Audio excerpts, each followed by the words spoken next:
Hi, good day. I'm Bernardo Semakay and I'm here to report about. First of all, we need to define what is a watershed. Watershed defines simply as a geographical area on which the water flows through land and goes to a common body of water, whether it's a stream, lake, river, or an ocean. And here is an illustration of what is a watershed. As I said earlier, the water travels through land, goes to a common body of water, in which, in case here in the illustration, is a river. Did you know that watersheds have experiencing or faces different kinds of issues? There are examples that I will give you. First is the unregulated water extraction, deforestation, the land use conflict, improper cultivation of hilly lands, poor waste management, and local government the limited local government services. And according to the RBCO, or the River Basin Control Office, there are 142 critical watersheds here in the Philippines, with which three of them are located here in the Region 11, namely the Lasang River Watershed, the Batuto River Watershed, which is located in New Bataan, the Sumlug River Watershed, and located in the Banay-Banay. And did you know that the current water source in Davao is located in Turil, in which it's called the Talomo-Lipadas River Watershed? The Talomo-Lipadas River Watershed, it's been our current water source for like few years now, and I will give you the illustration on how big is a Talomo-Lipadas watershed covers in the vicinity. And due to the increased population of Davaoanians, the current watershed that are we using now is not enough to supply us drinking water. That's why the Davao local government is planning in the next source of water, in which is the Panigan-Tamugan River Watershed, located in Baguio District in Kalinan, for its purpose to provide us water. And the Talumo Lipadas watershed can recharge its aquifers. There are benefits on a healthy watershed.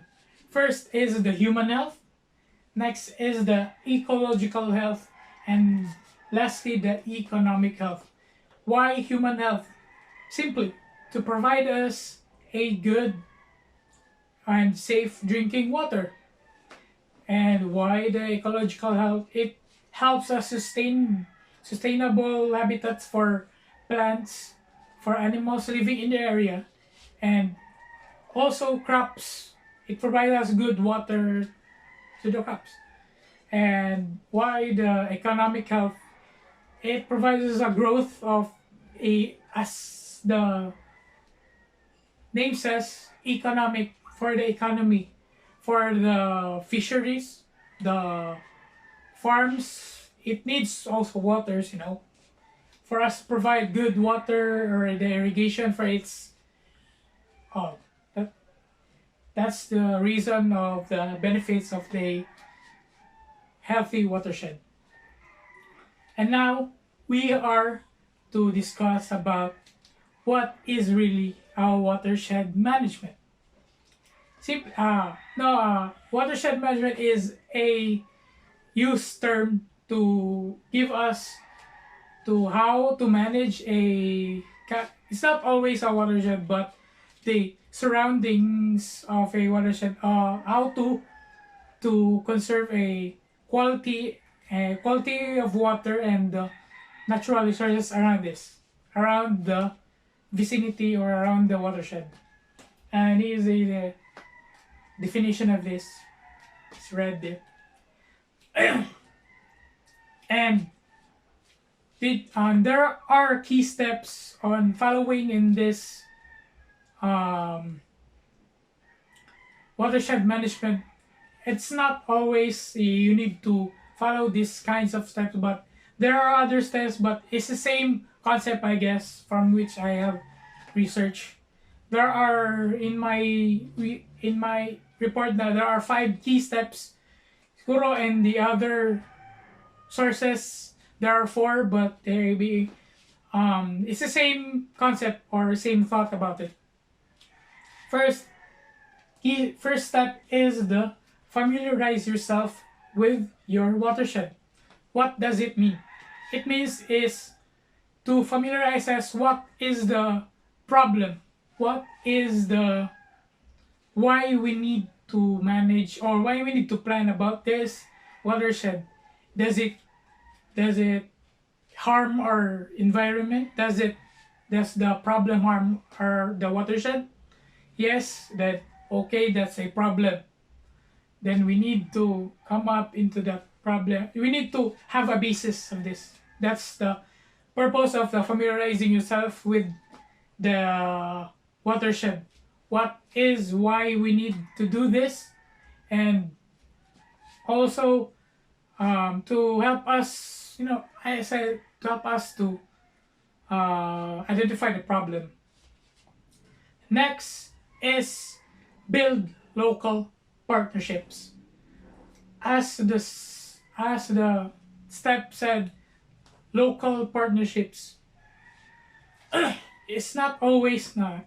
For example, me is I have an idea or I have familiarized myself with the problem in the watershed, and I myself cannot act alone. That's why we need to build local partnerships. We need to go to there are few examples just like that. NGO, local government units, the local people, the townsfolk that example for me, to help to it's not always on the as I said as the coach said, there is no I in team. That's why we need to work as a team to in order to come up with a plan. Next is the determining priorities for action. This is also important because we need to prioritize what is the problem. Do we really need to improve the infrastructure, improve the irrigation, provide proper waste management in this section, plant more trees there? That's a as for that's the we need to determine the priority for action for in order for not going to be a ruckus in the planning stage. And next is the conducting educational programs. As the name said, in conducting educational, we need to be educated in order for us not to ask many questions. Ano nila to gibuhat? Di nila magpataka og istorya gana. Tapos we need to be asked to educated na, ngano na nila gibuhat kay ngani may tabo. Okay. Para di sige pangutana. Ngano ngani? Ano nga na may buhat?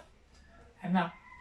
That's why we need to be educated para dili ta may mugmangmang sa usay ginabuhat sa kanang nagaplan. And lastly, siguro it is the most important, ensure implementation and follow-up.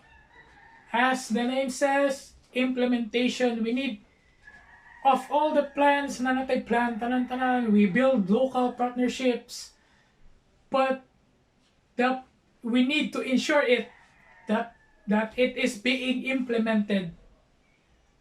That's why here comes the local government unit or the government branches, subtract DNR, or any branch of department here in the Philippines to help us implement this kind of plan for us to work on this. Okay, we need to implement this abruptly because ingani. And also follow up. Dili kang humana na implement. The implement is done and biyaan na lang na to, amana bitaw na dili. We need to see the status sa ninahitabo ana. And that's all siguro tanan. Thank you for listening. See you in the next report.